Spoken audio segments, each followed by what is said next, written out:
제가 독립운동사를 공부하면서 참 느끼는 게 여러 가지 많습니다. 느끼는 것이라고 하는 것은 우리 국민들이 우리 전체 역사뿐만 아니라 독립운동의 역사, 또 지금 현재 대한민국의 역사에 대해서 아예 제대로 알지 못하고 있다. 또 설령 역사적인 사실은 안다고 하더라도 그것을 어떻게 의미를 부여하고 해석하는 데에는 상당한 문제가 있다. 이제 그런 생각을 하고 있습니다. 그래서 물론 그런 역사적인 의식이나 또 인식을 갖기 위해서는 역사적인 사실들을 알아야 되지요. 그건 기초니까. 근데 이제 여기 계신 분들은 그런 기초라고 하는 걸 훨씬 넘으신 분들이고, 그래서 그걸 역사를 어떻게 우리가 해석하고 해야 되나 하는 문제를 제가 평소에 고민하고 있던 문제를 여러 선생님들께 말씀을 드리고 함께 한번 그 좋은 방향을 찾아보려고 합니다. 여러 가지 문제가 있지만 이제 시간 관계상 오늘은 한 두 가지 문제만 제시해 놓고 하겠습니다. 우리가 1945년 8월 15일 날 일제의 식민지 지배로부터 해방이 됐습니다. 그 틀림없이 사실이죠. 1945년 8월 15일에 일본 제국주의가 패망을 하고 일본 제국주의의 식민지로 있던 한국이 해방이 됐습니다. 그 틀림없는 역사적 사실입니다.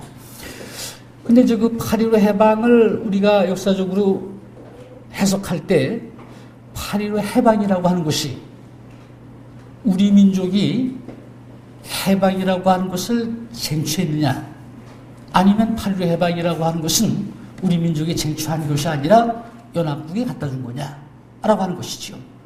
그러니까 역사적 사실이라고 하는 것은 8월 15일 날 일제 식민지 지배로부터 해방됐다고 하는 역사적 사실은 하나인데, 그 해방을 우리가 찾은 것이라고 생각하느냐, 아니면 주어진 것이라고 생각하느냐, 그건 서로 다릅니다. 그래서 우선 그 문제 하나 하고, 또 이제 올해가 2008년이라서 대한민국이 수립된 지 60주년이 되는 해입니다. 우리가 대한민국이라고 하는 국가 속에 살고 있고 이제 60년을 그 속에 살고 있는데, 아마 올해 여러분들이 아실지 모르지만 그걸 기념하는 것이 대한민국 건국 60주년 무슨 기념사업회가 아마 조직이 돼서 아마 그 기념 60주년 행사를 준비하고 있는 것으로 알고 있습니다. 근데 그걸 건국 60주년이라고 하는 사람도 있고, 건국 60주년이라고 하지 않고 정부 수립 60주년이라고 하는 사람도 있습니다. 그럼 이 사람들의 차이는 뭐냐? 물론 잘 아시겠지만 건국 60주년이라고 하는 사람들은 주로 이 대한민국의 어떤 정통성, 특히 이승만 대통령의 어떤 건국에 대한 공헌, 이걸 주장하고 또 그걸 해야 된다고 하는 사람들은, 그 사람들은 건국 60주년입니다. 그래서 그렇지 않은 사람들은 우리가 5천년 역사를 가진 나라인데 나라를 뭐 처음 세웠냐? 왜 건국이라고 하느냐? 그게 서로 다르단 말이죠. 이제 그것뿐만 아니라 우리가 지금 대한민국이라고 하는 국가 속에 살고 있지만 국민 대다수가 이 대한민국이라고 하는 나라가 도대체 어떻게 건국된 것인지, 어떻게 수립된 것인지 그걸 제대로 아는 사람이 없습니다. 한 가지만 얘기가 조금 거꾸로 가기도 한 가지 말씀드리겠습니다. 한 10여 년 전에 그 김영삼 정부 때 얘기인데, 그때 이제 국군의 날 문제가 나왔습니다. 한 번은 저는 천안에 단국대학에 있습니다. 제 연구실로 어떤 두 사람, 아주 잘생긴 사람이 찾아왔더라고요. 와서는 저더러 지금 대한민국 국군이 있기까지 우리나라 국군의 역사를 교수님 좀 설명을 해 주십시오 라고 와서 얘기를 하길래, 그래서 한 2시간 동안 앉아서 도표를 다 그려가지고 설명을 해 줬습니다. 근데 처음에 왔을 때는 자기들 신분을 안 밝히고, 저도 구태여 물을 필요가 없어서 설명을 해 줬습니다. 그랬더니 한 달여 만에 그 두 사람이 다시 왔습니다. 와서는 자기 소개를 하더라고요. 자기는 지금 이병태 국방부 장관 보좌관이다. 한 사람은 육사 미끼고 대령이고, 또 한 사람은 해군사관학교 미끼인데 중령이다. 그래서 지난번에 와서 교수님한테 물었던 것은, 지금 우리 대한민국 국군의 날이 10월 1일인데 10월 1일을 국군의 날로 정하는 데 대해서 옛날 군인들은 그걸 받아들이고 있었지만, 요즘 우리 젊은 군인들은, 이제 배운 군인들은 10월 1일을 국군의 날로 정하는 게 문제가 있다고 생각합니다. 그래서 저희들이 국군의 날을 10월 1일이 문제가 있다고 생각해서 국군의 날을 어떤 날로 정할까?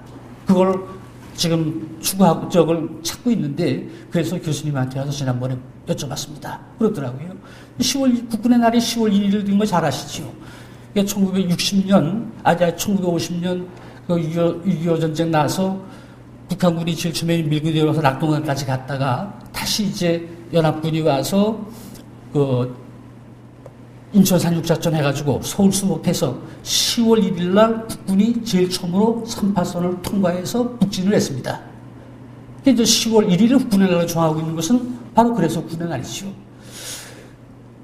근데 국군의 날이라고 하는 것은 국군의 생일인데, 태어난 날인데, 그럼 1950년 10월 1일이면 지금 대한민국 국군이 10월 1일 날, 1950년 10월 1일 날 태어난 거냐.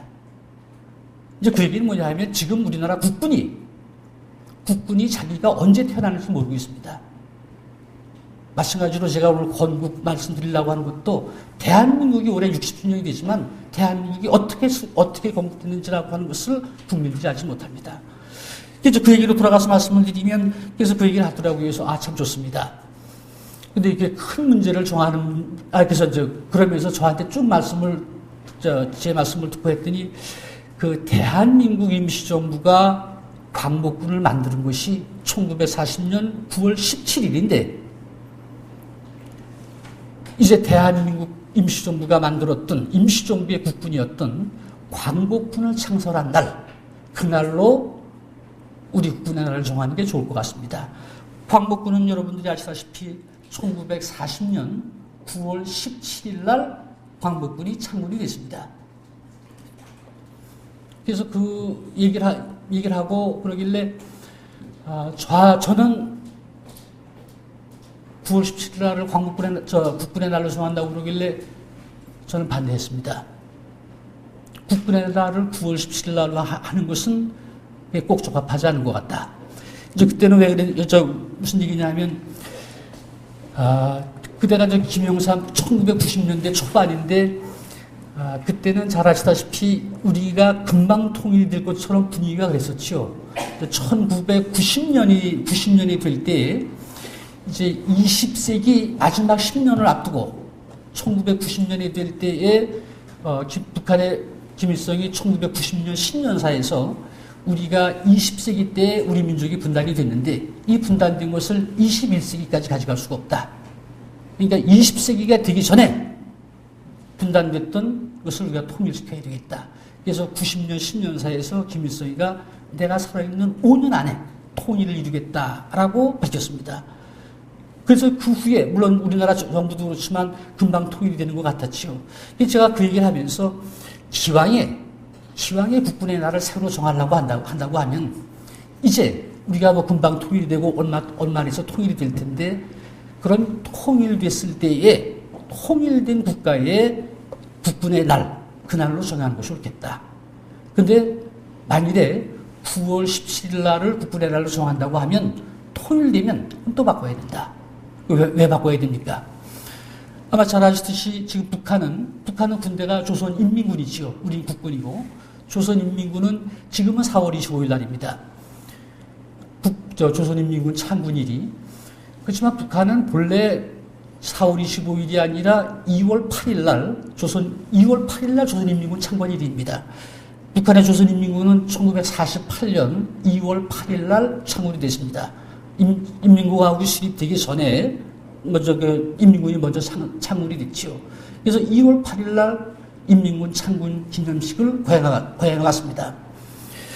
그런데 이제 북한이 김일성의 유일 체제를 확립하고 완전히 역사를 김일성 중심으로 만들고 나서 대체로 1980년대에 와가지고 인민군 창설일을 4월 25일 날로 바꿨습니다.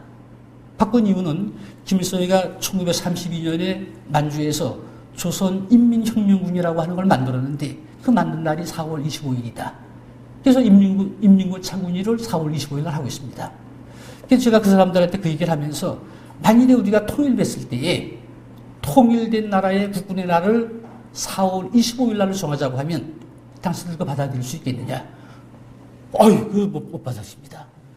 당신들이 못 받아들인다고 하듯이 9월 17일 날 임시정부가 광복군 창설한 날을 통일된 한국에 통일된 나라에 국군의 날로 정한다고 하면 북쪽 사람들 안 받아들일 거다. 통일됐을 때에 남북이 공동으로 이 날은 참 국군의 날이다라고 할 수 있는 날이 내 생각으로는 8월 1일인 것 같다.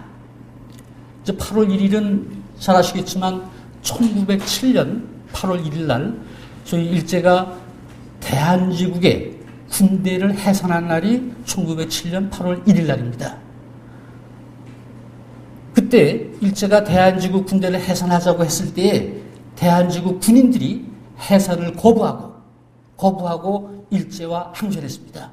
그래서 8월 1일 날 여기 훈련한 연병장에서 해산식 할 때 그 해산 연병장에 모였던 군인들이 다시 무장을 해가지고 일본군과 전투를 치렀지요.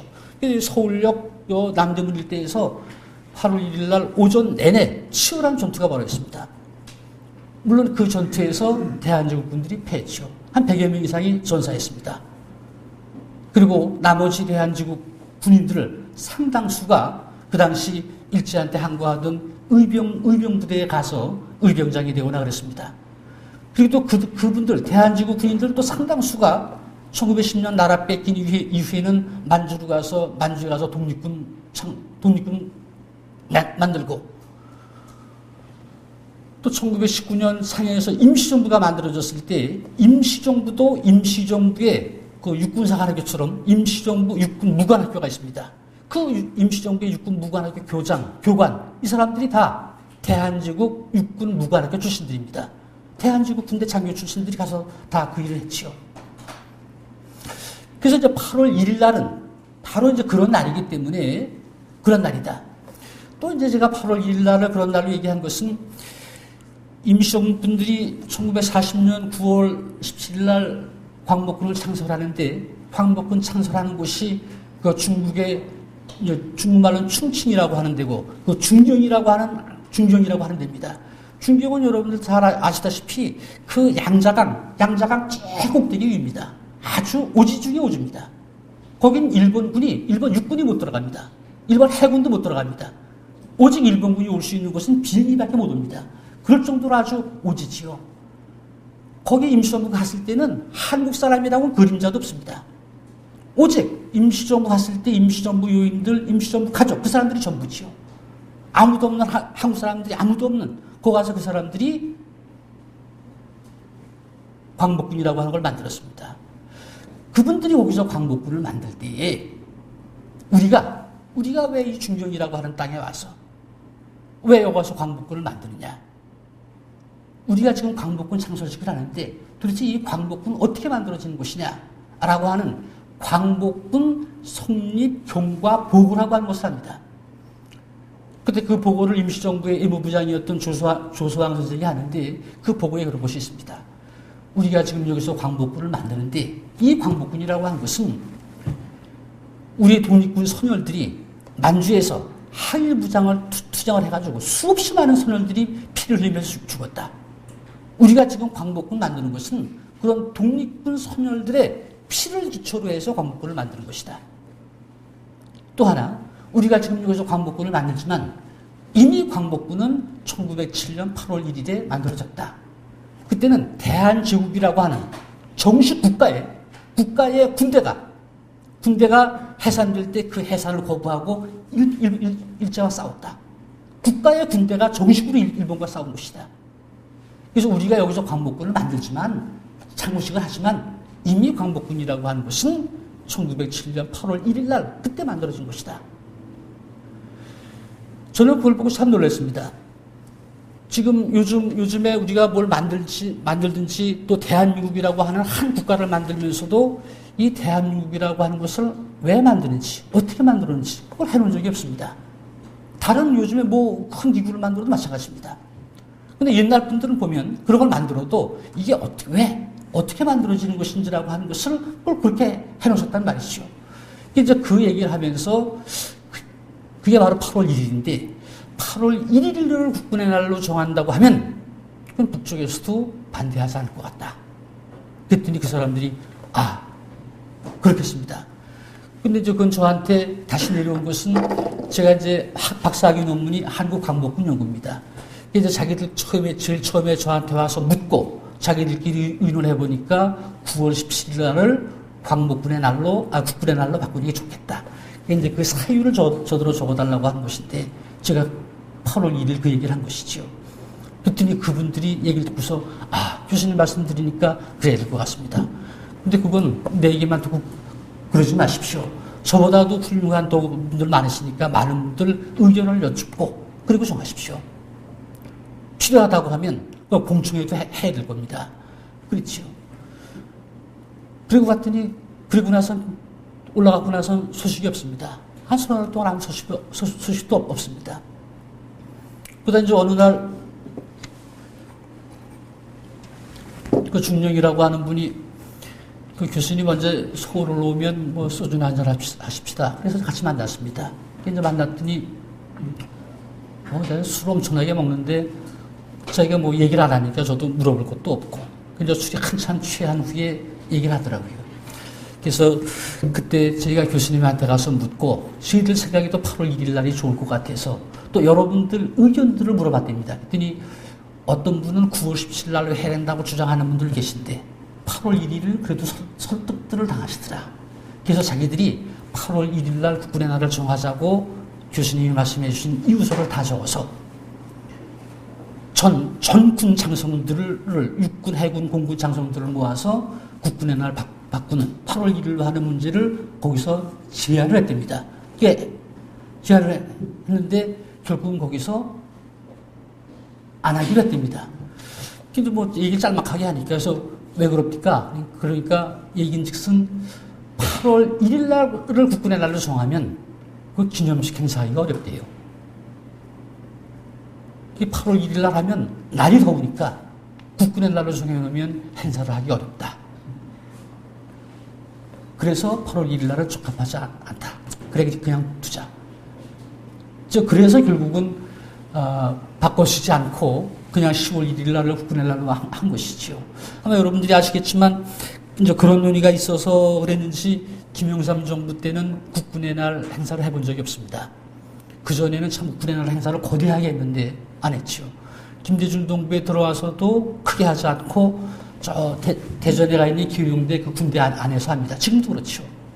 이제 바로 그런 문제가 있는데 이제 그 문제는 바로 뭐냐 하면 우리가 대한민국이라고 하는 나라를 건국하고 대한민국의 국군이 있지만 그 국군이 언제 생겼는지조차를 모르는 것이죠. 국군만 그런 게 아닙니다. 대한민국 정부도 그렇고 지금 국회도 마찬가지입니다. 또 그래서 제가 이제 그런 문제 때문에 육군사관학교 그 교사, 그 30년사도 있고 뭐 50년사도 있고 그 교사가 있습니다. 그래서 육군사관학교 교사를 봤더니 거기에는 뭐라고 되어 있냐 하면 우리 그 육군사관학교의 연원이 어디냐? 연원을 찾아야 되는데 육군사관학교의 연원을 찾자고 하면 그 전에 있던 나라에 육군사관학교가 있었는지 를 봐야 되는데 보니까 대한제국에는 대한제국 육군무관학교가 있더라. 대한제국은 여러분들이 아시듯이 1898년에 대한제국 육군무관학교를 세우고 정식으로 1기생을 모집했습니다. 그래서 2년 훈련을 시켜서 1900년 1월 달에 129명의 1기생을 졸업시켰습니다. 그리고 계속해서 육군무관학교 학생들을 모집하지요. 그 사람들은 나오면 2년을 훈련 마치면 대한제국의 군대가 됩니다. 그 당시는 참이, 지금으로 얘기하면 소위죠. 대한제국 정식으로 육군 장교가 됐죠. 대한제국에도 육군무관학교가 있었습니다. 그러니까 대한제국 육군무관학교가 있는데 그 대한제국은 1910년에 망했다. 그래가지고 1945년까지는 우리나라의 국맥이 단절돼 있어서 대한제국의 육군무관학교가 있었지만 1910년에 망하고 30몇 년 동안 단절이 돼 있어서 우리 육군사관학교 연원을 대한제국 육군무관학교에 끌어다 붙이는 것은 문제가 있다. 그러면서 육군사관학교의 그 연원은 군사영어학교다. 그랬습니다. 군사영어학교는 여러 선생님들이 잘 아시다시피 미군들이 해방된 후에 미군들이 들어와서 물론 우리나라에 이제 군대도 만들어야 되고 또 우리나라 군인들하고 하려면 그 영어가 필요하니까 그래서 군사 영어 학교를 만드는 것이죠. 그래서 미 군정이 만들어 놓은 군사 영어 학교가 육군사관학교의 연원으로 되어 있습니다. 근데 참 그 육군사관학교의 뿌리를 미 군정이 세웠던 그런 데다 갖다가 참 연원을 둔다. 그것도 저는 문제가 있다고 생각합니다. 이제 바로 그런 것도 그렇죠. 또 우리나라 대한민국의 국회가 있습니다. 지금 국회에도 국회사가 달아와 있습니다.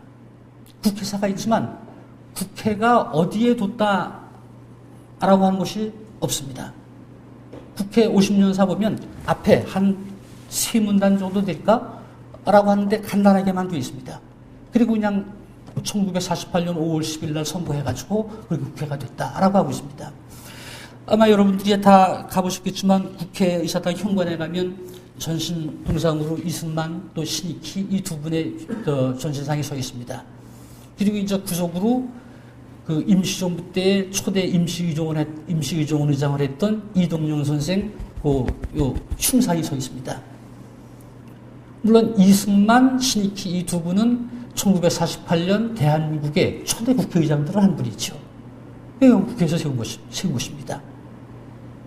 구석에 있는 이동영 선생 흉상은 그건 이제 이동영 선생 후손이 뭐 끝발이 좋으신 분이고 하시니까 국회의원들 움직여서 그렇게 가지고 세운 것입니다.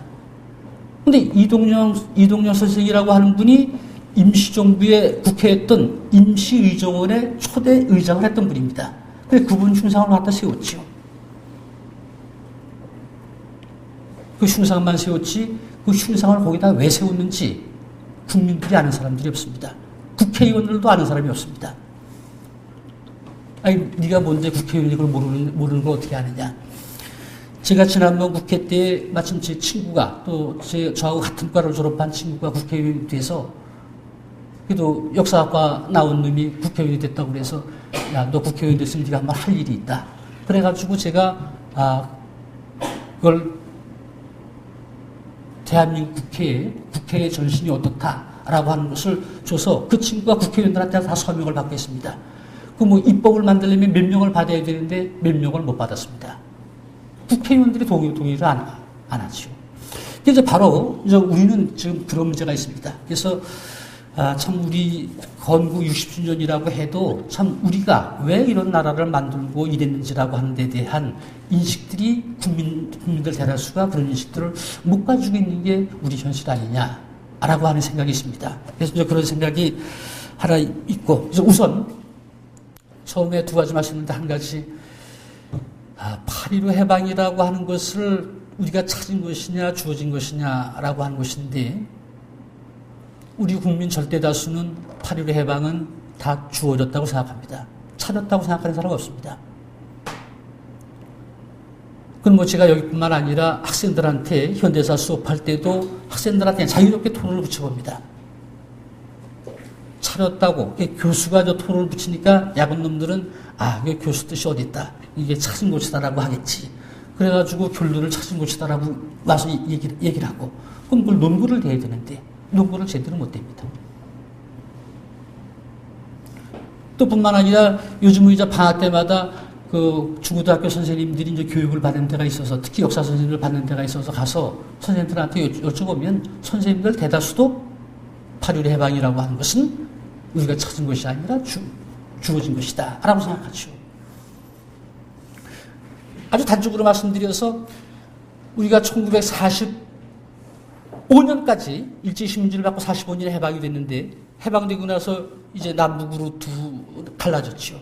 근데 우리 남쪽의 대한민국, 북쪽의 조선민주주의인민공화국 똑같이 둘로 다 나라가 갈라졌는데 그 사람들이 48년 이후에는 다르지만 그 전에는 다 같이 같은 공동운명체고 같이 독립운동도 하고 그랬죠.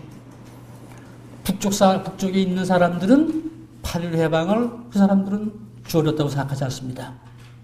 그 사람들은 8.15 해방은 자기들이 차렸다고 알고 있습니다.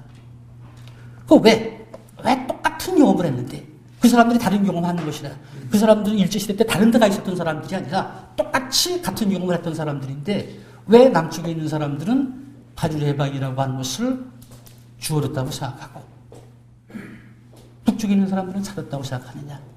그건 바로 역사를 어떻게 이해하느냐라고 하는 데 대한 문제입니다. 그래서 이제 그 문제를 이제 좀 뭐 아주 말씀드리려면 상당히 길지만 아주 간단히만 말씀드리도록 하겠습니다.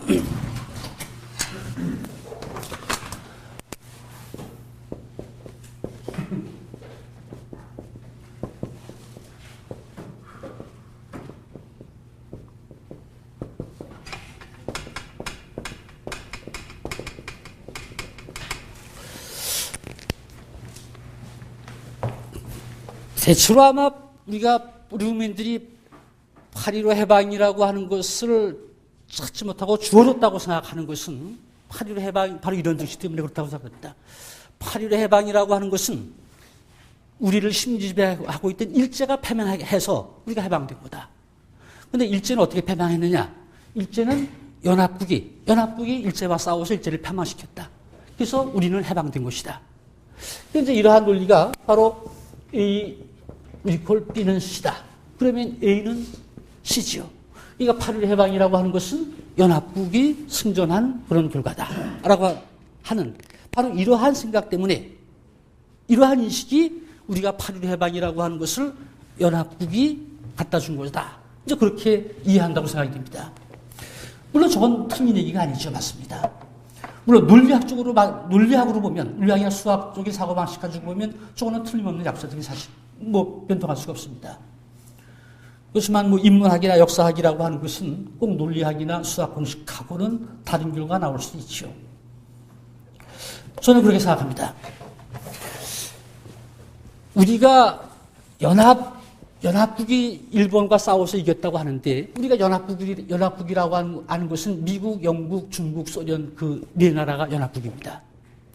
그럼 도대체 이 미국, 영국, 중국, 소련이라고 하는 이 나라들은 왜 일본과 싸웠느냐?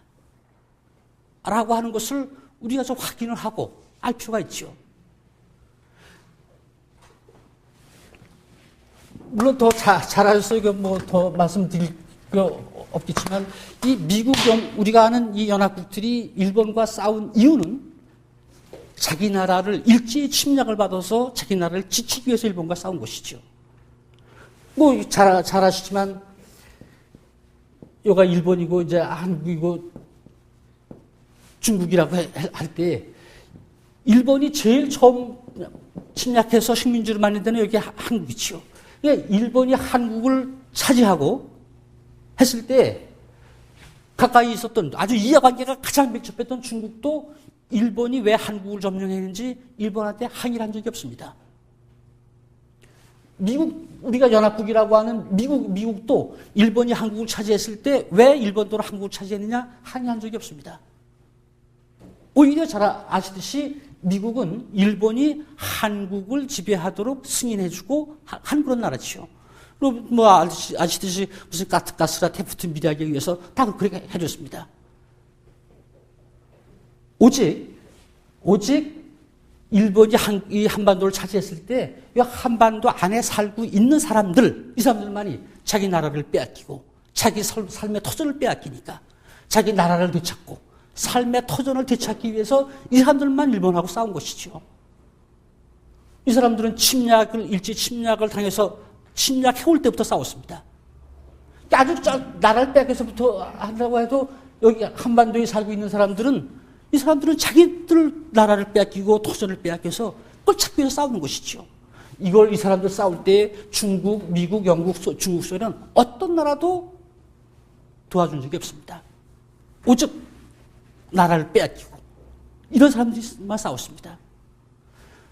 토하시지만 일본이 이제 그러다가 1931년에는 이 한반도 더 위에 만주를 1931년 9월 달에 만주를 침략해가지고 이 만주를 점령했습니다.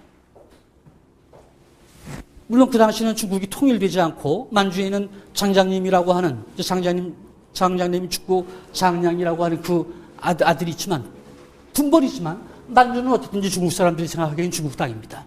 이 드넓은 만주를 일본이 차지했을 때도 중국 중국에, 그 당시 중국이 이제 통일되지 못하고 중국 국민당, 중국 공산당 두 패로 나눠져 있었지요. 그래서 장개석하고 모택동 두 패로 나눠져 있었습니다. 장개석, 모택동. 그 만주를 빼앗기고서도, 그 넓은 땅을 빼앗겼어도 장개석의 국민당 군대가 만주에 군대를 보낸 적이 없습니다. 모택동의 군대도 만주에 가본 적이 없습니다.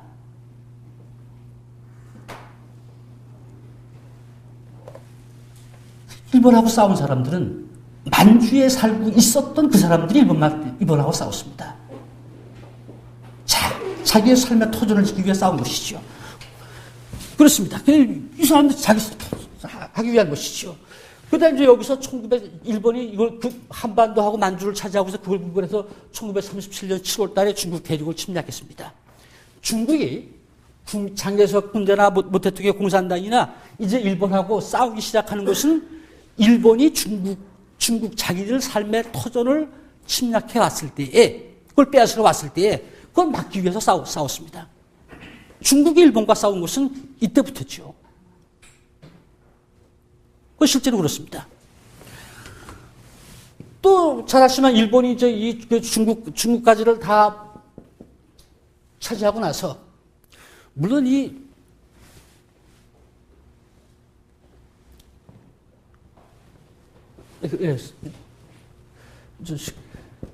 중국 대륙을 차지하고 나서, 물론 이 중국 대륙을 차지했다고 해도 일본이 다 중국 대륙을 완전히 석권하는 것은 아니죠. 근데 그것은 한계가 있습니다. 한계가 있다고 하는 것은 그 당시에 일본의 인구가 한 8천만 정도 됩니다. 8천만 정도 되는데 그 당시 이 중국이라고 하는 땅은 여러분들이 잘 아시지만 한반도 전체의 한 50배가 되는 그런 영토입니다. 넓은 땅이죠. 8천만은 아마 8천만 일본 인구를 다 풀어다가 여기 중국 벌판에 갖다 놔도 그 사람이 아마 한 10년이나 한 사람이 있을까 말까 정도로 그렇게 중국 땅이 넓은 땅이지요. 그 넓은 땅을 어떻게 석권할 수가 없지요. 근데 일본은 그 중국을 침략하는데 일본 군부는 작전이 있습니다.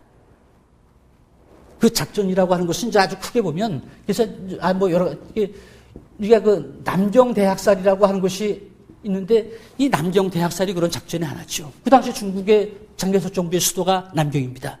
이제 이 남경을 공격하는데, 우리가 이제 본래 중일 전쟁이 북경의 노후계에서 시작이 됐다. 이제 보통 그렇게 알지요. 그래서 북경은 그렇게 심한 전쟁터가 아닙니다.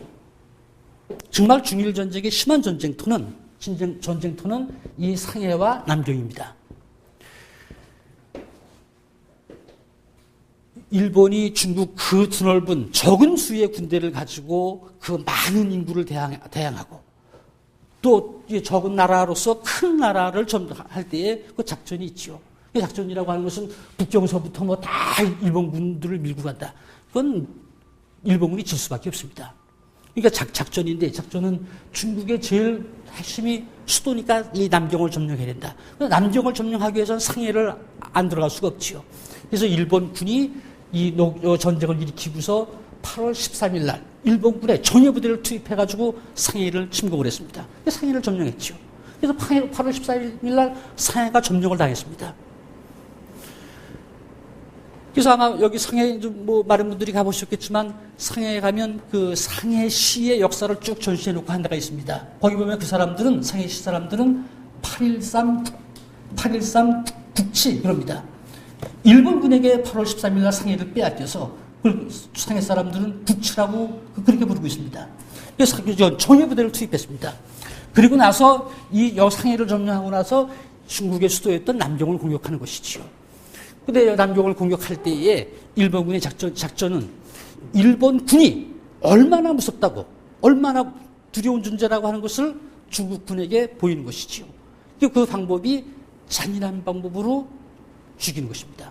그래서 남경에 들어가서 군인들이 아니라 그 중경 남경의 시민들을 30만을 학살했습니다. 그것도 한 보름 만에. 그게 이제 유명한 남경 대학살이죠. 그래서 그렇게 잔인하게 한꺼번에 수많은 사람들을 닥치는 대로 다 죽여버리니까 그 다음부터는 중국 사람들이 일본군이라고 하면 엄청나게 두려워합니다. 무서워합니다. 그러니까 일본군이 오면 맞서서 싸울 생각을 안 합니다. 그냥 도망가죠. 그래서 일본이 중국 대륙을 석권하게 됐습니다. 그래서 어쨌든 그래서 그렇게 중국 대륙을 차지해가지고 이제 이 동남아시아 일대를 장악하고 여가 이제 인도 땅이고 이 버마라고 하는 데죠. 버마 지역까지 다 점령을 했습니다. 버마 지역까지 점령해서 그쳤으면 되는데 일본이 인도까지를 공격을 했습니다. 근데 여러분들 아시다시피 인도라고 하는 데는 그건 영국의 식민지입니다. 여긴 영국 군대가 주둔하고 있습니다. 그래서 버마까지 점령했을 때 인도에 있는 영국군은 일본과 전쟁을 한 일이 없습니다. 버마하고 접경 지역인 임팔 이런 데를 일본군이 공격해서 인도를 공격해 오니까 영국군이 자기의 식민지였던 인도를 지키기 위해서 그래서 영국군이 일본과 전쟁을 하는 것이죠. 우리가 연합국이라고 하는 영국은 바로 자기네 식민지를 지키기 위해서 일본과 싸운 것입니다.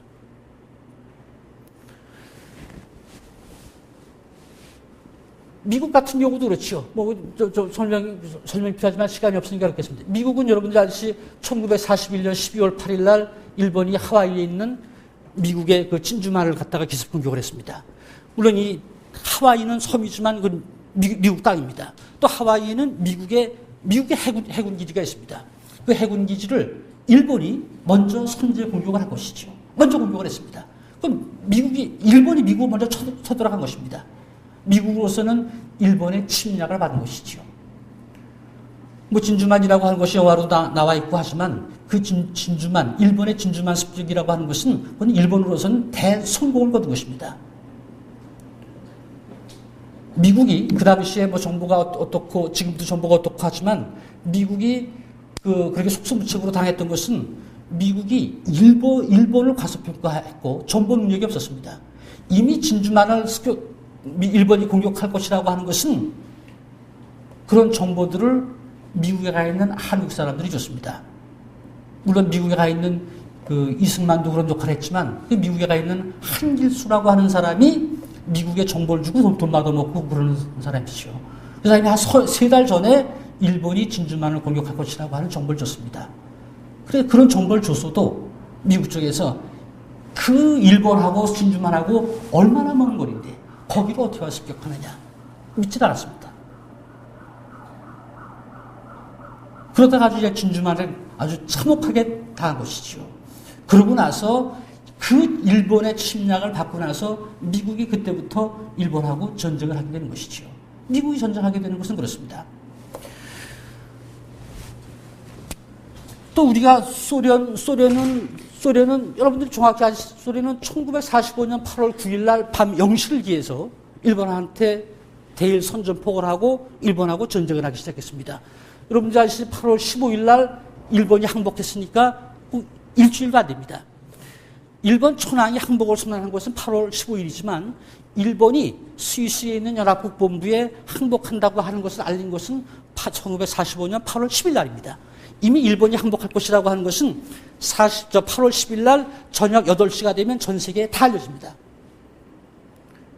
중경에 있던 임시정부도 중국에 있던 라디오 방송들이 저녁 8시에 일본이 항복한다라고 하는 것을 다 라디오로 방송하고 그 다음날 호해를 다 뿌립니다. 중국 신문에 보면 8월 11일 날 일본이 항복한다고 하는 것이 다 신문 대문짝만하게 다 실립니다.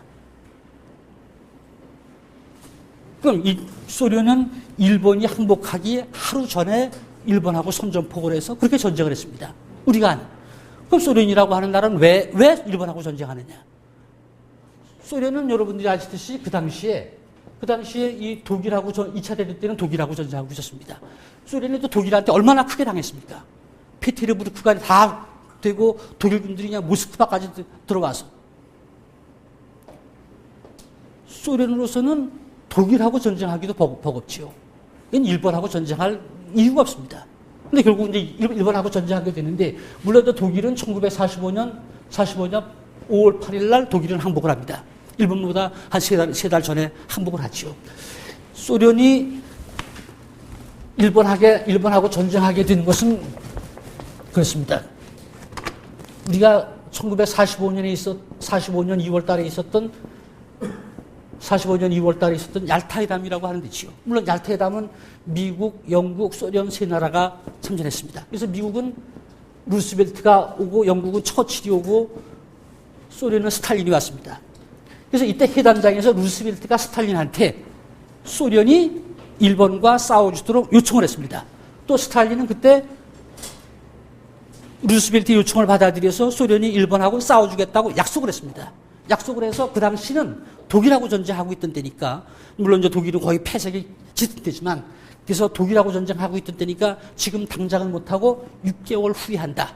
약속을 했습니다.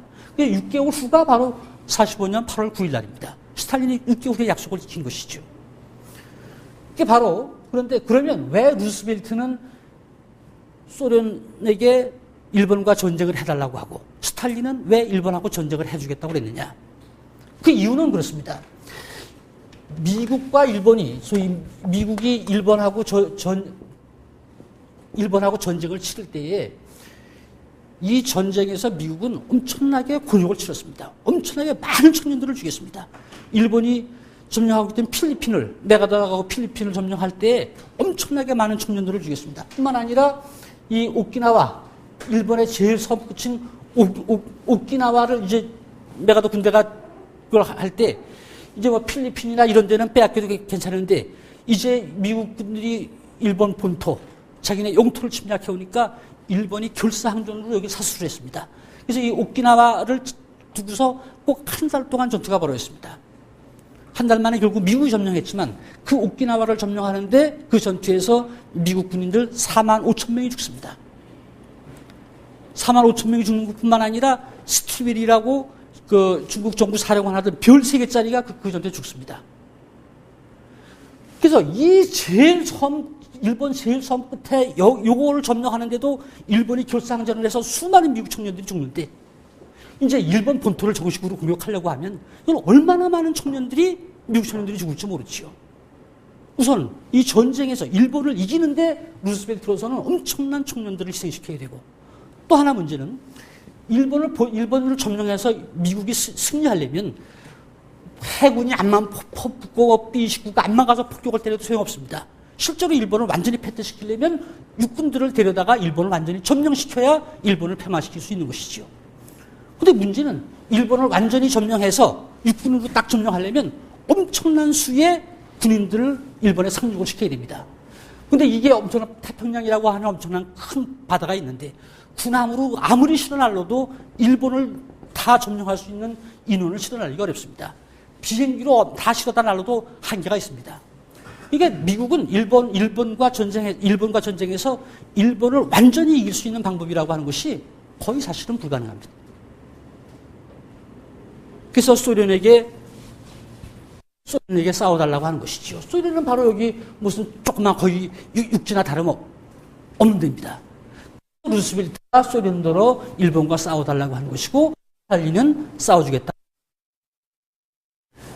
근데 스탈린이라고 하는 바보가 아니지요. 스탈린도 그래도 한 국가의 지도자인데 자기가 국가의 최고 지도자로서 아무 이유 없이 자기네 청년들을 죽음의 토인 전쟁터에 내몰겠습니까? 어떤 지도자가 그러겠습니까? 스탈린은 자기네 이익이 있으니까 전쟁을 해주겠다고 한 것이죠. 물론 여러 가지가 있지만 루스벨트는 스탈린한테 일본한테 전쟁을 해주면 뭘 주겠다고 대가를 제시했고 스탈린은 그 대가가 자기네 국익에 맞으니까 싸워주겠다고 약속을 한 것이죠. 그 대가가 뭐냐? 물론 2차 대전이 끝난 후에 보니까 일본의 북방 4개의 섬을 소련으로 다 돌려줬습니다. 그리고 한반도의 38선 이북 지역을 소련한테 넘겨줬습니다. 그게 이제 바로 얄타 비작전이라고 하는 것이죠. 그러니까 어쨌든지 바로 소련이라고 하는 나라가 우리가 연합국으로 소련이라고 하는 나라는 바로 그래서 일본과 전쟁을 했습니다. 그래서 우리가 연합국이 일본을 싸워서 이겨가지고 일본이 패망해서 하게 됐다라고 할 때 우리가 연합국이라고 하는 나라는 이거 같습니다. 이거 같은 나라죠. 잠깐만 이따가 한마디만 더 하겠습니다. 우리가 1943년 12월 1일 날 소위 카이로 회의에서 카이로 선언이라고 하는 걸 발표했다고 하는 것을 우리 국민들이 다 압니다. 카이로 선언을 우리 국민들이 다 아는 것은 카이로 선언이라고 하는 것은 카이로 회담에서 여긴 미국, 영국, 중국 세 나라 대표들이 모여서 소위 회담을 해가지고 회담의 성과를 선언으로 발표했습니다. 그 선언이라고 하는 것이 한 국민의 노예 상태에 유의해서 적당한 시기에 한국을 독립시킨다라고 하는 것을 합의해서 그걸 선언문에 발표를 했습니다. 그래서 이제 카이로 선언이라고 하는 것을 우리 국민들이 잘 알지요.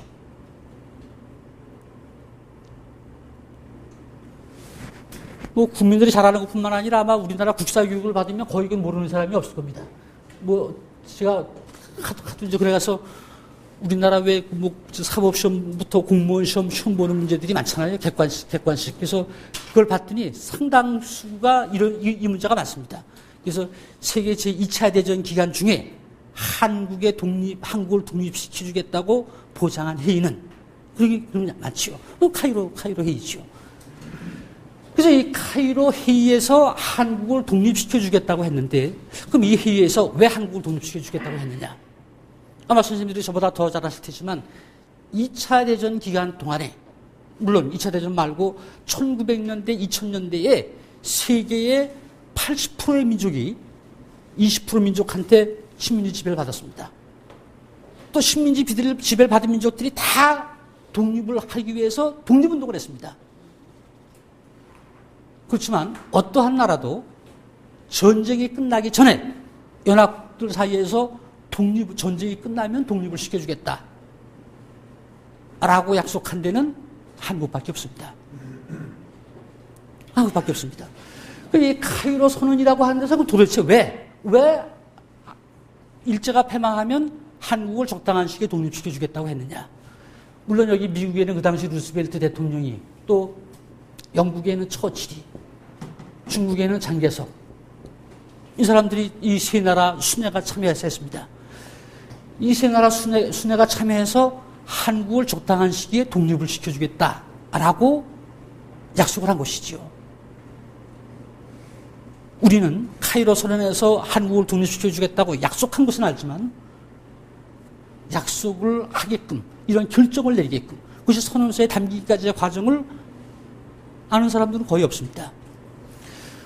우선 우리가 카이로 선언, 카이로 회의 그러지만 좀 너무 제가 직설적인 표현이지만 2차 대전, 2차 세계대전 기간 동안에 이제 연합국들이 모여서 회의를 한 게 크게 세 번입니다. 그래서 카이로에서 43년 11월 달에 카이로에서 카이로 회의라고, 45년 2월 달에 얄타에 모여서 얄타 회담을 했습니다. 그 다음에 45년 7월 달에 포츠담에 모여서 회담을 했지요. 이 회담이 있습니다. 이 회담은 어떤 회담이냐? 사실은 이 회담은 연합국들이 전쟁에서 이기면 얻을 수 있는 전리품, 아주 속되게 표현하면 전리품을 나눠 갖기 위한 회의입니다. 우리가 1919년 1월 달부터 5월 달까지 파리에서 파리 강화회의라고 하는 것이 열렸다고 하는 것은 저 다 압니다. 파리 강화회의라고 하는 것이 무슨 세계 평화를 논의하고 어쩌고 해서 열린 회의다. 물론 그렇습니다. 그렇지만 파리 강화회의의 본질은 1차 세계대전에서 얻은 전리품을 나눠 갖기 위해서 열린 회의가 파리 강화회의입니다. 여러분들이 아시는 1차 세계대전은 1914년 7월 달에 시작이 돼가지고 1918년 11월 11일 날 끝났습니다. 그런데 1차 세계대전은 연합국만도 33개국입니다. 그 전에는 이렇게 떼거지로 전쟁을 해본 적이 없죠. 한 국가와 한 국가 간에만 전쟁을 했습니다. 국가와 국가 간의 전쟁에서 한 나라가 이기면 이긴 나라는 차지하고 진 나라는 다 뺏기는 것이죠. 한 나라와 한 나라 전쟁이 같다랍니다. 그런데 이렇게 떼거지로 몰려서 싸웠을 때 33개국이 모여서 싸워가지고 전리품이라고 하는 것을 100을 얻었는데, 이 전리품을 서로 싸운 대로 공들인 대로 서로 나눠 가져야 되는 것이죠. 그런데 이 사람들이 1차 전쟁이 끝나기 전까지 그걸 해결하지 못했습니다. 그리고 전쟁이 끝난 후에 전리품을 갖다 놓고서 그걸 나눠 갖는 회의를 하는 것이지요. 그래서 열린 회의가 파리 강화회의입니다. 여러분들이 아시듯이 국제회의치고 5달, 6달 끈 회의가 인류 역사상 없습니다. 파리 강화회의는 19년 1월 며칠 날 열려가지고 6월 달에 끝납니다. 회의만 연 것이 5개월 정도 됩니다. 그 왜 회의가 이렇게 오랫동안 끌었냐? 서로 다 전리품을 갖다 놓고서 그걸 서로 나눠 먹자고 하니까 이해관계가 일치하지 않습니다. 합의가 쉽게 이루어지지 않습니다. 그래서 전쟁이 오래 끈 것이죠. 2차 대전 때는 이 사람들이 그런 경험이 있습니다. 다 전리품 끝나고 나서 나눠 먹으려니까 엄청나게 합의가 안 되고 힘들지요. 그러니까 전쟁이 끝나기 전에 연합군사의 사전에 조율하자고 하는 것입니다. 그래서 사전에 조율하기 위해서 이런 회의가 열리는 것입니다. 카이로 우리가 한국의 독립을 보장했다고 하는 카이로 회의도 바로 그런 취지에서 열린 회의입니다. 이 카이로 회의에서 한국의 한국을 독립시켜주겠다고 한 경과는 간략히 말씀드리면 그렇습니다.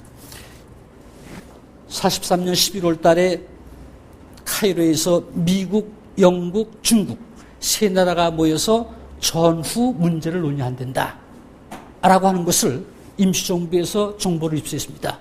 그런데 중국에서는 장개석 총통이 참석한단다. 그래서 1943년 7월 26일 날 그 당시 중경에 있던 임시정부의 주석 김구서부터 주석 김구 또 임시정부의 외무부장이었던 조서왕 또 광복군 총사령관이었던 이청천 또 임시정부의 국무부장이었던 김원봉 이런 분들이 통역을 데리고서 이 장개석 총통을 찾아갑니다.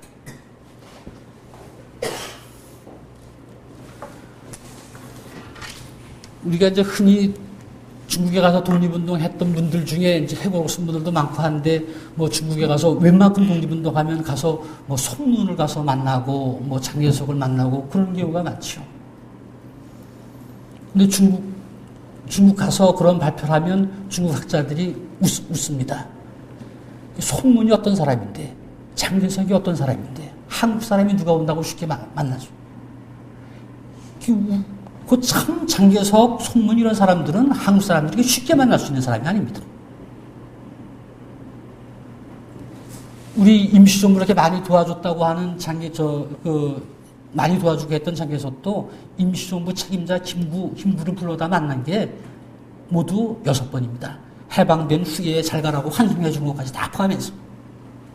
그 장개석 만나기 엄청나게 어렵습니다. 근데 43년 7월 26일 날 지금 적은 그 6분들이 장개석 총통을 찾아갑니다. 장개석 총통을 만나는 자리니까 만나면 그 옆에 있는 사람들이 앉아서 다 면담 기록을 합니다. 그 면담 기록이 있습니다. 거기 보면 임시정부 분들이 가서 장개석한테 이제 카이로에서 미국, 영국 대표들을 만나가지고 전쟁이 끝난 후에 문제를 논의하신다고 하시는데 이제 전쟁에서 이겨가지고 일본이 패망하게 되면 일본의 식민지로 있는 우리 한국은 일본이 패망하게 되면 한국은 바로 독립될 수 있도록 해주십시오. 회의에 가서 그렇게 얘기해 주십시오. 라고 장개석한테 부탁을 하죠. 여러 가지 이유가 있지만 장개석이가 약속을 합니다. 그러겠다고 약속을 하죠. 그리고 실제로 카이로에 가서 미국 루스벨트 처칠 만나서 여러 가지 문제를 협의하고 자기가 약속한 대로 얘기를 꺼냅니다. 회의 주제를 꺼내지요. 그래서 일본이 패망하게 되면 일본이 식민지로 삼고 있는 한국은 곧바로 독립을 시켜주십시다. 장개석이가 얘기를 꺼내죠. 그 얘기에 대해서 반대를 합니다. 반대하는 것이 처칠이 반대합니다. 처칠이 독립시켜줄 수 없다. 그 나라를 어떻게 독립시켜주자고 하시오. 그래가지고 처칠이 반대를 합니다. 그 처칠이 반대했을 때 장개석이가 처칠의 반대에 그냥 해가지고 아무 얘기도 안 했으면 더 이상 반론을 제기하지 않았으면 그냥 끝나는 겁니다. 그런데 장개석이는 약속한 게 있으니까 여기 처칠에 대해서 반론을 제기하죠. 야만민족이라고 한 데 대해서 반론을 제기한 것은 장개석이가 근거로 둔 것은 3.1운동입니다. 처칠한테 장개석이가.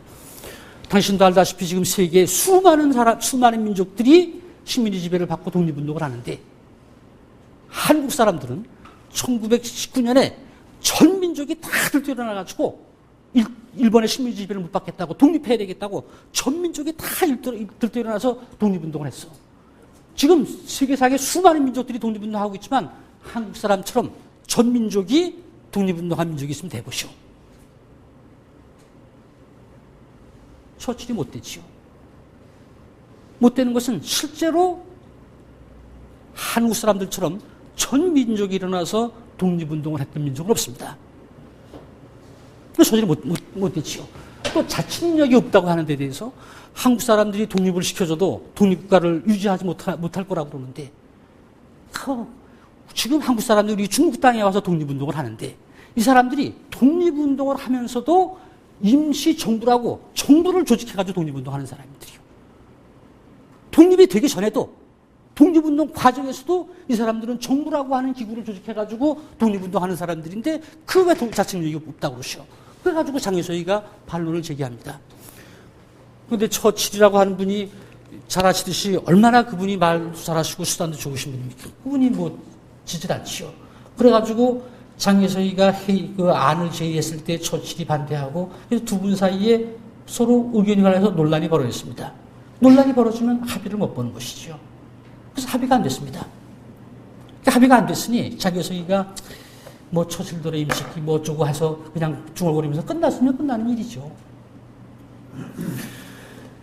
근데 이제 그날 그런 논의가 있고 나서 저녁에 장혜석이가 술병을 들고서 루스벨트 방을 찾아갑니다. 물론 잘 아시지만 그 루스벨트는 그 몸이 불굴해가지고 그런 국제회의 다닐 때는 부인하고 같이 안 다닙니다. 꼭 마다들이 휠체어에 타고 다니죠. 이 카이로 회의에 갔을 때 장혜석이는 자기 부인 송미령을 데려갔습니다. 그래서 카이로 회의 때 찍은 사진 보면 루스벨트, 처칠, 송미령, 장혜석 네 사람이 나란히 앉아 찍은 게 나옵니다. 근데 만약에 그 당시 루스벨트가 혹여 부인하고 같이 왔다고 하면 아마 장혜석이가 밤에 루스벨트 방에 못 갔을지도 모르시오. 그래서 장혜석이가 찾아갑니다. 찾아가서 루스벨트한테 얘기를 하죠. 그래서 이제 이 루스벨트가 장혜석이는 곧바로 독립시켜주자고 하는 것이고 처칠은 독립은 안 된다고 하는 것이고, 그러니까 이 루스벨트가 두 사람의 중재를 서는 것이죠. 이 사람은 곧바로 독립시켜주자. 이 사람은 안 된다. 그러니까 중재를 서서 한국을 독립은 시켜주되 독립시키는데 앞에다 조건을 붙이자. 조건을 붙이자. 그래서 여기 이제 뭐 하면 이것도 인디 코스라고 정해지는 것도 여러 가지 이유가 있는데 어쨌든 그래서 여기다가 조건부의 독립입니다. 적당한 시기라고 하는. 그래서 조건부의 독립을 하자라고 하는 안을 제기한 것이지요. 장혜석도 받아들이고 처칠도 받아들이고. 그래서 이렇게 루스벨트가 중재 쓰는 것을 처칠도 받아들이고 루스벨트도 받아들이고. 그래서 그게 그 회의에서 합의가 됐습니다. 그래서 합의가 된 겁니다. 그 합의가 됐으니까 그게 선언으로 나오게 된 것이죠. 카이로 선언에서 카이로 회의에서 한국을 독립시켜주겠다고 결정하게 된 경위는 무엇이었습니다. 만일에 우리가 카이로 회의에서 전후 문제를 논의한다고 했을 때에 루스벨트나 처칠이 정말 한국 민족을 불쌍히 여기셔가지고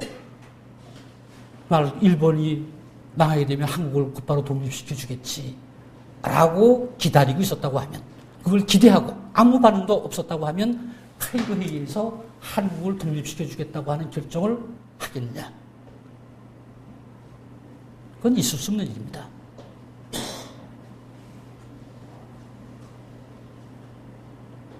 바로 카이로 회의에서 정말 유일하게 식민지국가 중에서는 연합국들이 전쟁이 끝나기 전에 독립시켜주겠다고 약속하게 된 그런 경위는 이런 것이죠.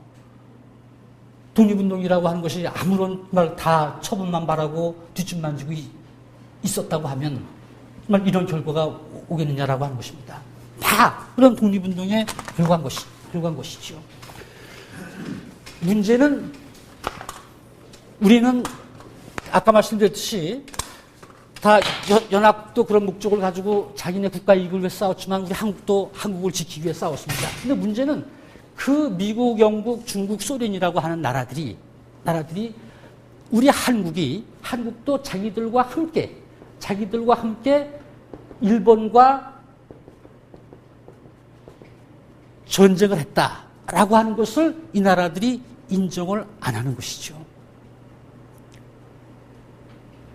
한국 사람들이 일본과 싸운 것은 그건 뭐 수없이 싸웠습니다. 여러분들이 아시듯이 무슨 그건 임시정부만 그런 것이 아니라 청산리 전투다 무슨 전투다, 그래도 일본의 천황까지 죽이려고 하고 일본의 육군 대장 윤봉길 사 같은 경우 일본 육군 대장 중국이 아무리 일본과 뭐 엄청난 수십만의 군대를 풀어서 전쟁을 했어도 일본 육군 대장을 죽여본 일이 없습니다. 윤봉기리사가 윤봉기리사 폭탄에 맞아서 죽은 그 백천 실학과 육군 대장이라고 하는 사람은 그건 일본에서 아주 군중의 군 최고 순입니다. 일본이 실학과가 윤봉기한테 폭탄 맞기 전까지는 실학과는 육군 대장 옷을 벗었습니다. 벗고 예편했던 사람이지요. 군의 원로로서 예편했던 사람입니다. 일본 천황이 정말 신임하고 왔던 사람은 그 사람이지요. 근데 이제 일본 이봉창 의사나고 그 상해를 쳐들어가야 되는데 상해에 가 있는 일본 군들이 서로 자기 공을 새겨서 서로 싸웁니다. 그 싸우는 걸 누구도 통치할 사람이 없습니다. 그러니까 이미 군복을 벗었던 시라카와를 다시 육군대장 군복을 입혀서 상해로 보내서 그 사람들 의견을 조정하게 만든 것이지요. 시라카와 가서 그 사람들 서로 갈라주고 하는 걸 의견을 조정을 해서 상해를 침공해서 상해를 점령했습니다. 그 기념식을 할 때 맞아 죽는 것이지요. 바로 수없이 많은 전쟁을 해도 일본 육군 대장 어떤 나라도 일본 천황을 죽이려고 한 적도 없습니다. 뭐 그것뿐만 아니라 수많은 그런 전투를 했죠.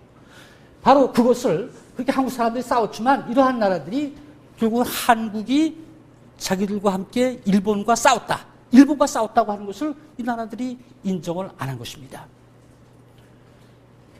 8.15 해방이라고 하는 것을 우리가 주어진 것이냐 찾은 것이냐라고 생각하는 기준은 간단합니다. 미국, 영국, 중국, 소련 이런 연합국들이 한국 사람들이 일본과 싸운 것을 인정하지 않았으니까 우리 인정할 수 없다. 그러면 해방이라고 하는 것은 주어진 것입니다. 미국, 영국, 중국, 소련이 한국 사람들이 일본과 싸운 것을 인정하지 않았다고 하더라도 그 사람들이 자기네 국가, 자기의 삶의 터전을 지키기 위해서 일본과 싸웠듯이 우리 한국도 일본에게 나라를 뺏기고 그 국가를 되찾기 위해서 그 삶의 터전을 되찾기 위해서 우리도 빼앗기는 순간서부터 일본과 싸웠다. 우리가 인정하면 미국, 영국, 중국, 소련이 인정하지 않아도 우리가 인정하면 8.15 해방이라고 하는 것은 찾은 것입니다. 8.15 해방이라고 하는 것을 찾은 것이냐 주어진 것이냐라고 생각하는 기준은 저는 거기에 있다고 생각합니다. 근데 문제는 8.15 해방이라고 하는 것을 찾았다고 생각하는 사람이 우리 역사에 대해서 갖는 의식하고 또 그 이후에 전개되는 현대사를 보는 시각하고 8.15 해방은 주어진 것이다라고 생각하는 사람이 그게 머릿속에 들어와 있는 사람이 우리 역사를 보는 것하고 그 이후에 우리 현대사를 보는 것하고 그건 저는 엄청나게 다르다고 생각합니다. 근데 우리는 국민들 대다수가 8.15 해방을 찾았다고 생각하는 사람이 그렇게 생각하는 사람이 거의 없죠. 그런 시각을 그런 머릿속에 있는 잠재의식을 가지고 우리 역사를 보고 우리 현대사를 보니까 우리 역사라고 하는 것이 그렇게 떳떳하지 못하고 우리 현대사라고 하는 것이 되게 떳떳하지 못하고 저는 바로 거기에 있다고 생각합니다. 이건 제 생각입니다. 제가 독립운동사를 공부하면서 참 이 8.15 해방이라고 하는 데 대해서도 국민들이 참 그런 생각을 갖는 데 대해서 좀 너무 그런 게 있어서 좀 그렇게 인식은 좀 제가 지금 말씀드린 대로 좀 그렇게 생각해야 되지 않나. 이제 그런 생각이 있어서 제 의견을 여러 고명하신 선생님들한테 말씀을 드린 겁니다.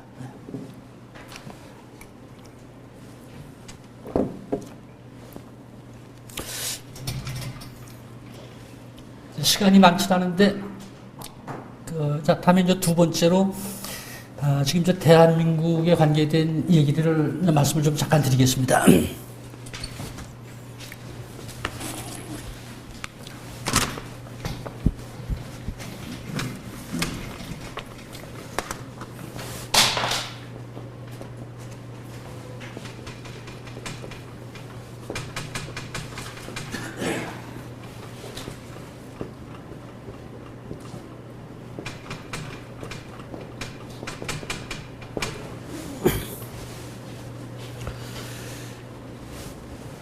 지금 이제 우리는 대한민국이라고 하는 데서 살고 있고, 대한민국은 1948년 8월 15일 날 대한민국이 건국됐습니다. 이 대한민국이 건국이 됐는데, 또 더군다나 이 대한민국이라고 하는 나라는, 이제 다 아시듯이, 민주공화국으로 됐고 이건 국민이 주권을 가진 그런 나라로 설립이 됐습니다. 우리 한국의 역사는 한 4,300몇 년의 역사가 됐죠. 4,300몇 년의 역사가 되는데 1910년 이 대한제국이라고 하는 나라로 일제에게 망할 때까지 한국 민족의 역사는, 대체로 역사는 그건 군주가 주권을 갖는 그런 역사였습니다. 정치체제로는 군주가 주권을 갖는 소위 전제 군주제의 역사였습니다. 4,몇백 년의 역사가 그렇게 되어 왔습니다. 그런 역사를 가지고 있는 우리 한국 민족인데 이 사람들이 1948년 8월 15일 날 대한민국이라고 하는 국가를 세우면서 바로 민주공화국하고 국민들이 주권을 갖는 나라를 세웠단 말이죠. 대한제국이 망해서 국가 수립될 때까지 38년이라고 하는 기간 만에 그랬습니다. 저보다 더 잘 아시겠지만 유럽의 민주주의가 더 발달된 나라들이 군주가 가지고 있는 주권을 시민들이 주권을 갖기 위해서 엄청난 투쟁을 했습니다. 수많은 피들을 흘렸습니다. 그 기간이 200년, 300년 걸렸습니다. 그런 나라들은 200년, 300년 걸려서 수많은 사람들이 피를 흘려서 군주가 가지고 있던 주권을 국민들이 갖게 되고 전제 군주제라고 하는 것을 민주공화제로 바꾸는데 그렇게 투쟁을 했는데 우리 한국 사람들은 얼마나 잘나가지고 30몇 년 만에 아무런 것도 없이 그냥 48년에 수립하면서 이렇게 수립했느냐 말이죠.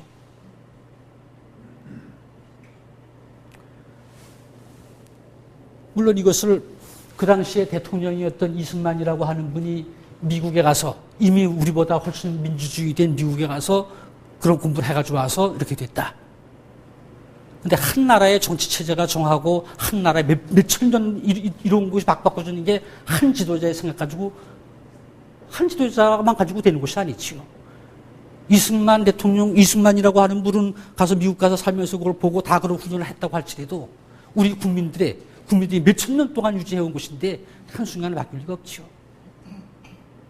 물론 이런 역할이 크다고 생각하는 사람들이 많이 있습니다.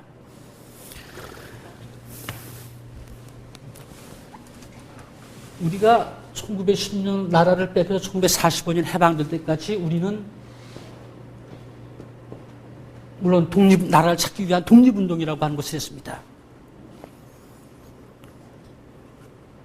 근데 우리 국민들이 독립운동이라고 하는 데 대한 이해가 독립운동이라고 하는 것은 그냥 일본과 싸워서 나라를 찾기 위한 그런 모든 활동 자체를 다 독립운동이라고 하죠.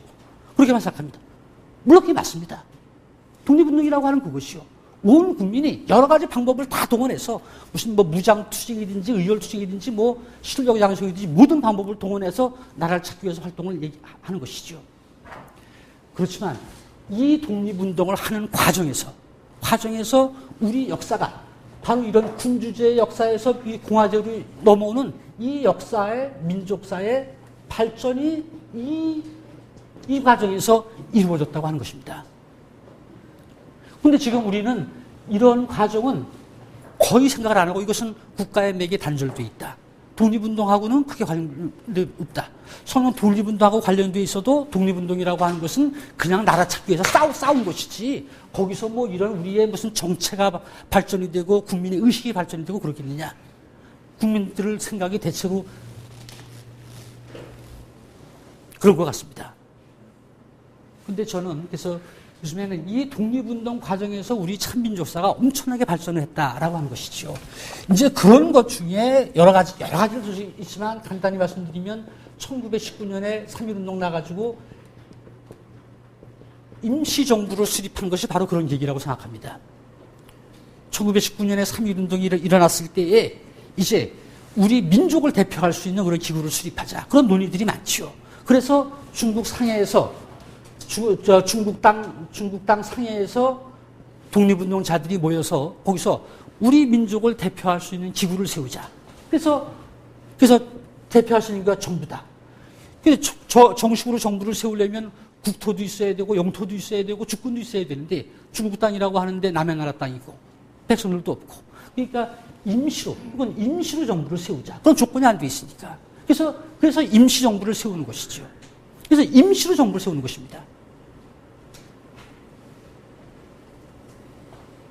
그야말로 이제 임시로 정부를 세웠다가 나중에 독립을 쟁취하고 나오면 정식으로 이제 정부를 수립한다. 이제 그런 얘기지요. 근데 이분들이 임시로 정부를 수립할 때에 임시지만 그 정부를 수립하는 과정이 1919년 4월 10일 날 상해의 그 불란서족의 김신부로라는 그런 데서 제일 처음에는 29명이 모였습니다. 29명이 모여서 논의를 우리가 임시로 정부를 세우자. 근데 거기 29명이 모여서 뚜닥닥 세우는 것이 아니라 그 다 절차를 세웠습니다. 그 절차를 말씀드리면 그럼 우선 요 29명이 모인 요 모임을 뭐라고 해야 되느냐. 그래서 거기서 임시로 의정원이라고 그러자. 그래서 의정원이라고 하는 것은 바로 국회입니다. 이건 임시 의정원이라고 하는 것은 요즘에 국회하고 똑같습니다. 조금 나중이긴 하지만 이 임시 의정원은 이건 정식으로 지금 그 당시 임시 의정원 법이 있습니다. 임시 의정원 법을 보면 지금 국회법 못지않습니다. 임시 의정원을 정할 때도 임시 의정원 의원은 국민의 대표다. 그래서 국민 30만 명당 한 명씩 대표를 선출하자. 그래 보니까 무슨 경기도 6명, 그 충청도 6명, 이렇게 다 강원도 3명, 그렇게 다 정하지요. 그리고 미주교포, 미주도 가 있는데 미주도 3명, 연해주도 가 있는데 연해주도 3명, 한도에도 3명. 그래서 다 정해가지고 의원 수가 57명입니다. 그래서 57명으로 다 임시의정원을 정하지요. 30만 명당 한 명씩으로. 의정원 의원을 나중에 다 법을 그게 고칩니다. 그리고 의정원 운영하는 거 봐도 요즘 우리가 국회의원들 싸움하듯이 이 의정원 의원들 싸움하는 거 그 보통이 아닙니다. 이 당시 의정원에 요즘 국회 국회 기능을 국회 경찰 같은 걸 이때도 거기 다 그런 걸 두고 그럽니다. 그래서 어쨌든지 먼저 이분들이 정부를 수립하자고 모여서 정부부터 덜컥 만드는 것이 아니라 먼저 임시의정원이라고 국회를 만듭니다. 그래서 여기서 임시의정원 의장을 뽑고 서기를 뽑고 다 뽑죠. 다 뽑아서 국회를 구성해놓고 그리고 이 국회에서 정부 수립을 논의를 했습니다. 그래서 여기서 관제는 어떻게 할 거냐, 헌법은 어떻게 할 거냐 이런 것들을 여기서 다 결정을 하죠. 그래서 관제는 국무총리로 한다. 그래서 국무총리를 관제로 하고 그래서 나중에 이제 국무총리를 그럼 어떻게 뽑을 거냐. 그럼 서로 추천을 해가지고 뽑자. 그래서 서로 추천을 해가지고. 그래서 나중에 이제 국무총리로 이승만이라고 하는 사람을 이제 국무총리로 해서 뽑고 다 그런 절차를 거칩니다. 헌법도 이제 임시로 제정한 헌장이다. 그래서 임시로 헌장이다. 임시 헌장을 했습니다. 그래서 임시 헌장도 헌장은 임시정부의 헌법입니다. 거기면 임시정부는 민주공화제로 한다. 그래서 민주공화제로 한다고 그랬습니다. 우리나라 역사가 임시정부가 수립되면서 전제 군주제 역사에서 4,000년 이상을 군주가 주권을 가진 전제 군주제 역사가 됐는데 임시로 정부를 수립한 것이지만 그 정부를 수립하면서 우리나라 역사가 민주공화제 역사로 바뀌었습니다. 여기서 이 의정원에서 그러면 우리가 임시로 정부를 세우는 것이지만 그래도 국호는 있어야 될 거 아니냐. 국호. 그래서 국호를 제정을 했습니다. 국호를 제정해서 여기서 대한민국이라고 하는 국호를 정했습니다. 그래서 대한민국 임시정부가 되는 것이죠. 국호를 대한민국으로 정한 것은 바로 이 임시의정원에서 1919년 임시의정원에서 대한민국이라고 하는 국호를 정했습니다. 대한민국이라고 하는 국호를 정한 것은 이 대한제국인데 우리가 대한제국으로 망했는데 우리가 다시 대한제국을 만들 수 없으니까 이제 제자를 민자로 바꾸는 것입니다. 제자는 전제 군주 황제 제자고 백성 민자지요.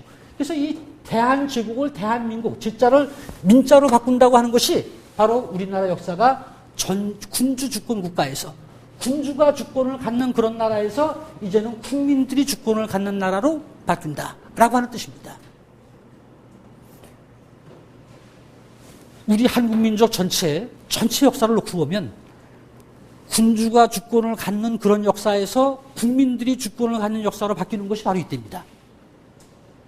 몇천 년 동안 이어져 온 정체가 전제 군주제에서 민주공화제로 바뀌는 것이 바로 이때입니다. 우리는 9년 만에 그런 걸 이룬 것이죠. 아마 세계 역사상에서도 그런 일이 없을 겁니다. 근데 이제 더 놀라운 것은 이게 우리 역사로 보면 군주가 주권을 갖는 데에서 국민들이 주권을 갖는 것으로 그 역사적으로는 엄청난 정말 대전환이 이루어지는데 그게 어떻게 9년이라고 하는 시간 만에 그게 국민들의 합의를 이루어서 그렇게 될 수 있겠느냐. 근데 여기는 군주 주권에서 국민들이 주권을 갖는 대로 그런 논리가 있습니다. 근데 그 논리라고 하는 것이 1917년에 상해에서 대동단결 선언이라고 하는 것을 상해에 있는 지도자들이 발표를 했습니다. 여기는 뭐 박은식, 신채호, 조소왕 이런 분들, 신규식 이런 분들에서 17명이 대동단결 선언이라고 하는 것을 1917년 7월 달에 발표를 했습니다. 대동단결 선언의 핵심은 뭐냐 하면 이제 우리가 일본한테 나라를 빼앗겨서 나라가 없는데 이제 우리 민족들이 국내 세계 각지로 다 흩어져 있다. 근데 이게 나라가 없으니 우리 민족을 대표할 수 있는 기구를 세워야 될 거 아니냐. 라고 하는 것을 제의한 그런 선언입니다. 그래서 이것이 이제 이걸로 인해서 임시정부 수립을 제창한 선언이다. 이제 그렇게 얘기를 하는데 어쨌든 민족을 대표할 수 있는 기구를 세워야 될 거 아니냐. 이제 그런 걸 제안합니다. 그걸 제안하면서 이 대동단결선언에서 뭐라고 그러느냐. 여기서 바로 이제는 대표기구를 세우는데 그 대표기구는 국민들이 주권을 갖는 그런 곳이라 해야 된다. 근데 그 논리가 어떠냐 하면 우리가 1910년 대한제국이 1910년 8월 29일 날 일제에게 나라를 빼앗겼는데 이것은 국가의 주권을 가지고 있던 군주가 자기가 행사할 수 있는 주권을 포기한 것이다. 1910년 8월 29일 날 대한제국이 일본에게 망한 것을 이분들은 그걸 어떻게 의미표현하느냐면 망한 게 아니라 국가의 주권을 가지고 있던 군주가 자기가 행사할 수 있는 주권을 포기한 것이다. 포기해버렸다. 이제 군주가 주권을 포기했는데 국가의 주권이라고 하는 것은 군주가 포기했다고 그대로 버려둘 수 없는 거 아니냐. 그 주권을 누구라도 계승해야 될 거 아니냐. 주권을 계승해야 되는데 군주가 포기했으니까 그 주권을 이어받을 사람들은 이제 일반 국민들이 이걸 받아야 된다. 그래서 주권을 이제 국민들이 가져야 된다. 논리가 그런 논리입니다. 그래서 우리가 이제 민족의 대표 기구를 세우는데 바로 군주가 그 포기했으니까 군주는 이제 국가의 주권하고 관계없고 국민들이 주권을 갖는 그런 나라를 세워야 된다. 그래서 바로 그것이 여러 각지에 상해에서 그런 제안을 해서 그것이 미국에도 가고 국내에도 오고 만주에도 가고 연해주에도 다 갔습니다. 거기에 크게 반대하는 사람이 없는 것이죠. 그래서 우리나라의 역사가 군주 주권에서 국민 주권으로 그래가지고 바뀌는 것입니다. 크게 마찰 없이. 바로 그게 언제 이루어지는 것이냐 하면 1919년에 이루어지는 것이죠. 1919년에 임시로 세운 정부지만 이 정부라고 하는 것은 지금의 민주주의 절차를 거쳐서 1948년에 대한민국 정부가 수립되는 것하고 똑같은 절차를 거쳤습니다. 또 그렇게 임시정부가 수립되고 나서, 그건 민주공화제로 수립되고 나서 사실 민주주의 원리에 의해서 이 임시정부가 운영이 돼 갑니다. 그건 다 말씀드리셨지만 한 가지만 말씀드리겠습니다. 지금 노무현 대통령이 하고 나서 그 탄핵 문제가 제기됐을 때에 수많은 사람들이 이게 대통령을 탄핵한다니 이건 역사상에서 이런 일이 없었다. 그래가지고 그냥 제가 반대하고 어쩌고 그랬지요.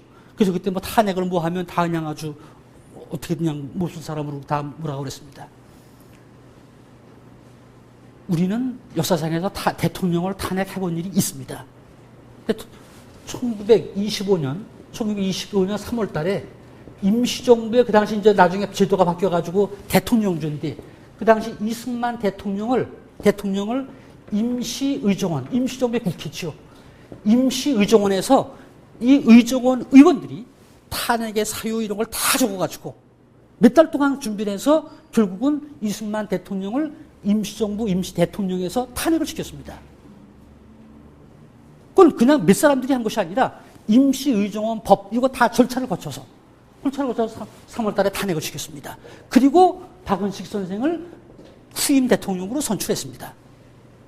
우리는 바로 임시정부에서는 지금 우리가 대한민국 정부를 수립하고 뭐 민주주의가 어떻고 하는 이 나라에서도 대통령 탄핵에 대해서 많은 국민들이 거부하고 이랬지만 임시정부에서는 이미 그 당시에 대통령까지 탄핵을 했던 그런 민주주의를 가지고 있던 그런 사람들이죠. 그래서 바로 이러한 임시정부가 수립돼서 그런 민주주의 경험을 쌓고 이러한 것들이 1948년 대한민국이 민주주의, 민주공화제 이런 데로 수립되는데 아무런 저항 없이 그대로 수립될 수 있었던 겁니다. 1948년에 어떤 한 지도자가 그런 생각을 가진 한 지도자가 와서 해가지고 대한민국 수립한 건 아닙니다. 바로 이러한 독립운동 과정에서 우리 민족이 경험했던, 쌓아왔던 그런 민족사의 자산이 그것이 대한민국으로 연결된 것이죠. 그래서 대한민국 정부가 수립된 것입니다. 결론만 말씀드리면 그렇게 해서 대한민국 정부가 수립됐지만 그렇게 해서 대한민국 정부가 48년 8월 달에 수립됐지만 이 대한민국 정부는 어떻게 해서 수립된 건지라고 하는 근거 자체가 사실은 없습니다. 대한민국 정부도 없고 대한민국 국군도 없고 대한민국의 국회도 없습니다. 이제 우리가 그러면서 올해 이제 건국 60주년이라고 해서 이제 큰 행사를 기획하고 하는 것이죠.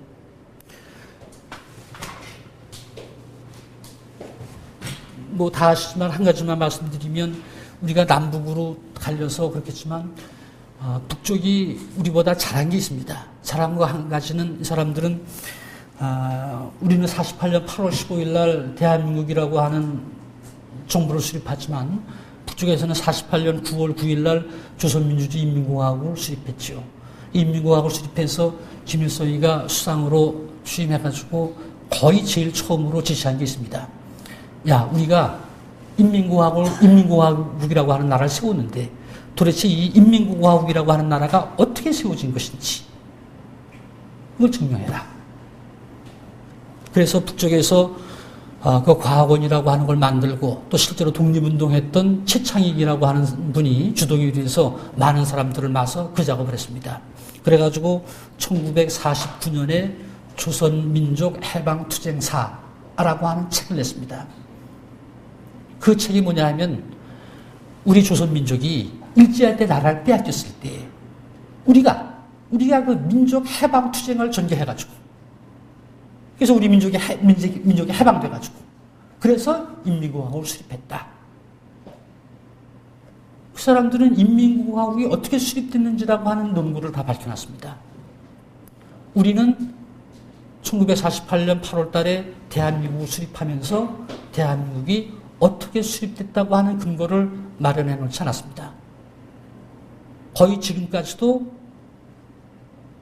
사실은 그런 작업이 없습니다. 물론 우리나라 헌법 전문에 1948년 지원헌법에도 3.1운동으로 대한민국을 건립하여 그래서 아주 애매하게 해놨습니다. 정확하게 임시정부라고 하는 얘기는 뺐습니다. 1987년도 노태우 정부 들어서서 헌법 개정할 때에 헌법 전문에다 4.19 대한민국은 임시정부와 4.19의 법통을 계승하고 그렇게 해놔서 그게 이제 대한민국이 제일 처음으로 임시정부하고 어떻다라고 하는 것을 밝혀놓은 것이죠. 그래서 이제 지금 대한민국은 독립운동할 때 임시정부의 법통을 계승한 것이다. 저 헌법 전문에 그렇게 놨습니다. 그게 처음이죠. 근데 헌법에만, 지금 대한민국이 헌법에만, 헌법에 그렇게 놨지만, 그럼 실제로 지금 대한민국이 임시정부를 계승한 것이냐? 물론 이제 하도 그 매스컴에서 이렇게 얘기하고 그래서 국민들이 그렇게 생각하죠. 그렇지만 허술하기가 그지없는 것이 우리가 지금 대한민국 정부는 이제 48년 8월 15일 날 수립됐지만 임시정부도 법통을 계승한 거라고 그러니까 수립 기념식이죠, 생일날. 그 생일날을 4월 13일 날 달력에 보면 4월 13일 날 임시정부 수립 기념일. 그래서 대통령이 나와서 행사를 하고 있습니다.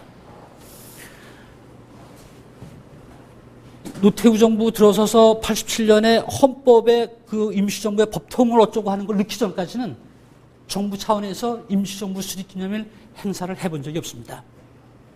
87년에 헌법에 이렇게 넣고 나서 1990년서부터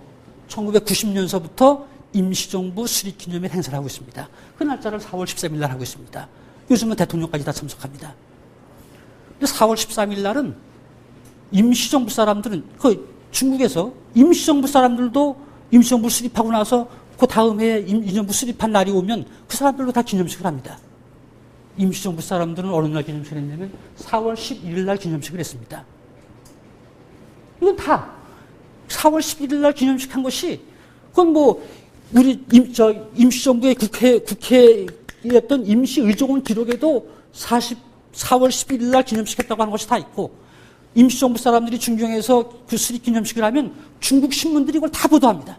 중국 신문들에 4월 11일 날 임시정부 사람들이 임시정부 수립 기념식했다 다 나와 있습니다. 그래서 임시정부 사람들은 4월 11일 날 기념식을 성립 기념식을 하는데 지금 대한민국 정부에서 그 법통을 이었다고 하는 그 아들이라고 하는 대한민국에서는 임시정부를 4월 13일 날 하고 있습니다. 바로 이게 이제 아주 참 그렇게 계승했다고 하지만 우리 현실이 그렇다고 하는 것이죠. 그래서 우리가 지금 대한민국 건국 60주년을 맞고 이제 그런 기념 사업이 올해 아마 엄청난 예산을 들여서 할 터이지만 지금 말씀드렸듯이 그렇게 논리가 허술하게 참 역사하는 사람으로 보면 제 생각으로 보면 참 허술하게 그지없습니다. 내가 어떻게 수립되지, 내가 어떻게 나는지도 제대로 모르면서 참 이 국가에 대한 그런 관념이나 참 이게 어떻게 될까? 이게 좀 저는 그런 생각이 있습니다. 그래서 오늘 그냥 제가 평소에 가지고 있던 생각을 여러 고명하신 선생님들한테 한번 그냥 생각하고 있던 것을 말씀드리는 것으로 말씀드렸습니다. 네, 감사합니다.